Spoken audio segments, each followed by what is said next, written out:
everyone, this is Mindy Eggen and welcome back to my channel.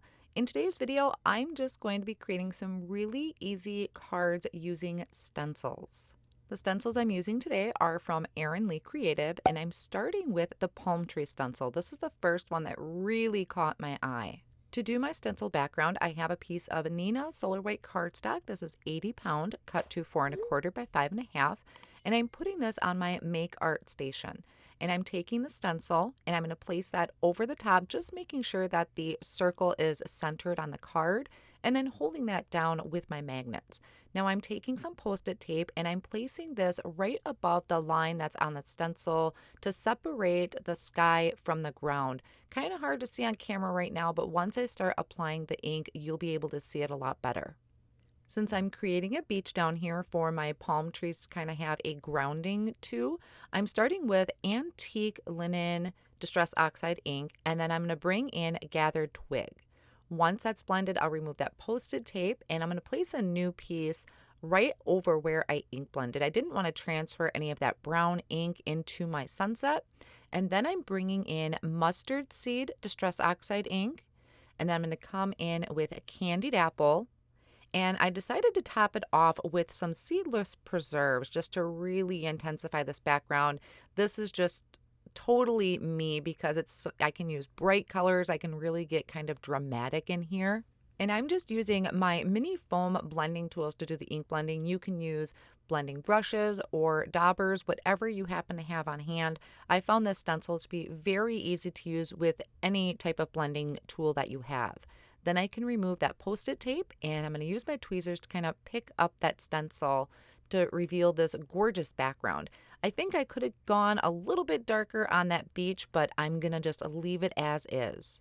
Now off screen, I die cut the word Good Vibes from 110 pound white cardstock. I did that twice, and I'm layering it together with my Barely Art Precision Glue, and I also die cut it from black glossy cardstock, and I'm going to add that layer on top. So this is a really simple card, and just adding that little bit of dimension, I think, kind of helps set that sentiment off from the background. So that was really quick and simple. I didn't even have to dig out my Misty tool. I have no stamping involved on this card.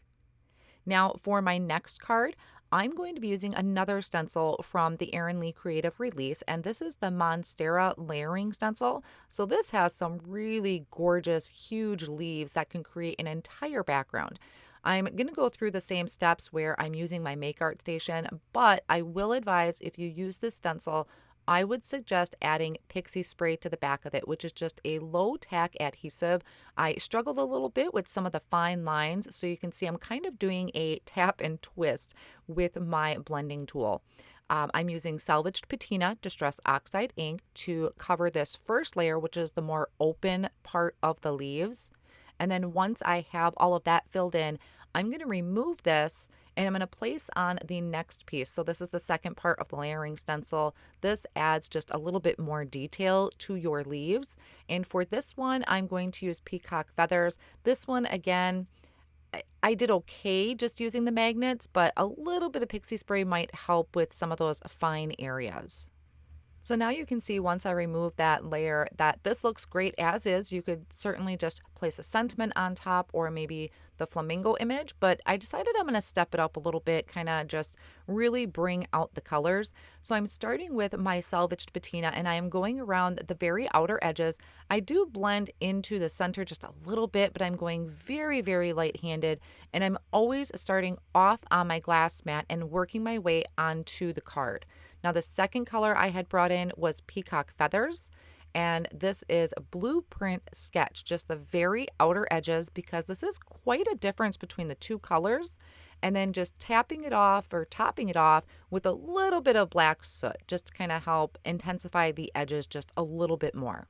So one more thing that I thought would be really fun to add is just some speckles or some flicks of paint. So I have here the Gonzai Tombi Starry Colors, and I dropped some water into the gold and to that pearl white. And I'm going to swish that around, mix it up really well with my paintbrush, and flick this all over my background. And I'll do the same thing with that pearly white. Now, can anyone tell me, when we do flicks, why does it get more on our mats than the card? It just, seriously, I should put my card on the outside edges because that's where all of that gold was going. It's like one of those mysteries of the unknown, why the flicks go on the outside and not onto your actual card project. So anyway, little rant there. Once I have all of my flicks onto my cardstock, I have the Good Vibes die cut again, twice from white cardstock and once from, this is actually a gold holographic cardstock. I apologize, I could not find a link for this, but I think a regular holographic cardstock would look really great on here as well, or even the black glossy cardstock. So I added that to the front of the card with that liquid glue. I put a block on top just to leave it there for a few seconds and help secure that in place. So there are my 2 finished cards, just some really quick and simple ink blended backgrounds. I hope you enjoyed today's video. I will have all of the supplies listed down below in the video description and over on my blog as well. Thanks so much for stopping by, and I'll see you again soon.